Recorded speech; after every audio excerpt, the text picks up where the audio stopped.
Okay, Philippe, so we've been talking about OECMs and we're going to have a look now at wrecks. So can you tell us a bit about a possible candidate site and why it's got biodiversity value and why it might be an OECM? Okay, the wreck of the Mary Celestia is a Civil War blockade runner from 1864. She sank in 1864 in September of that year, and is actually a 200-foot long shipwreck with massive boilers and engine parts and two paddle wheels sticking up and a bow and a stern.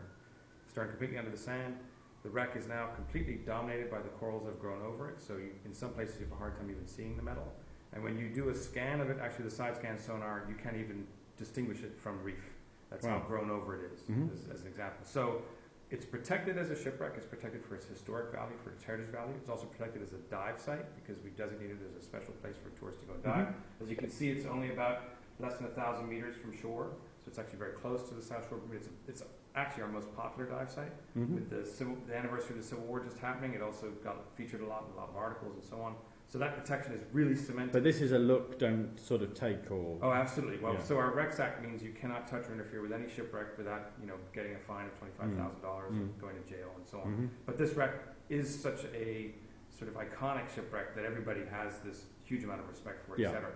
The great part is that as we did some of the recent excavations on it in the last 4 years, we discovered that within this 300-meter zone, so there's a 300-meter radius no-take area, so to speak, or protection zone for the shipwreck. Within that zone, there's actually a spawning aggregation of parrotfish that has reanimated, we think, probably in the last 10 years, the sort of the very forward-thinking laws that prevented...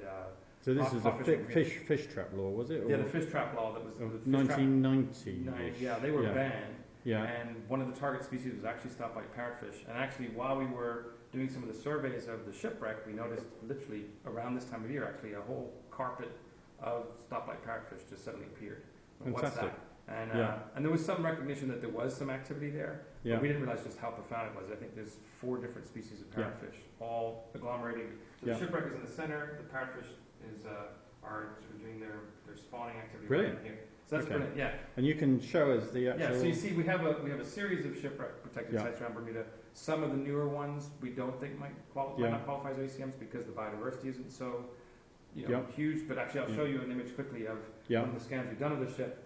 And so as you can see, you zoom in, you sort of see the reef, and that's it's actually quite a large area over that shipwreck. Yeah. So if we go to we're doing a project with University of California, San Diego, with Falco Kuster's Visualization Engineering Lab, and they have helped us do some pioneering work in 3D. There's a lot of good 3D work going on in the world, but this one in particular. So you're starting to see just what the degree of hard coral coverage. What's interesting is that for the visualization, anything that moves between the photogrammetry shots doesn't get recorded as firmly as the hard corals. So actually all the soft corals, you're seeing some traces of the blue, but actually it's a lot denser than that in terms of the hard coral coverage. Also what's interesting here is that a hurricane had passed through and removed the sand from that area of the wreck. So you can see where there's not the dynamic sand going on, we actually have a lot more hard coral coverage. Great. Okay. Thanks so much indeed. Cool. Thanks, Dan.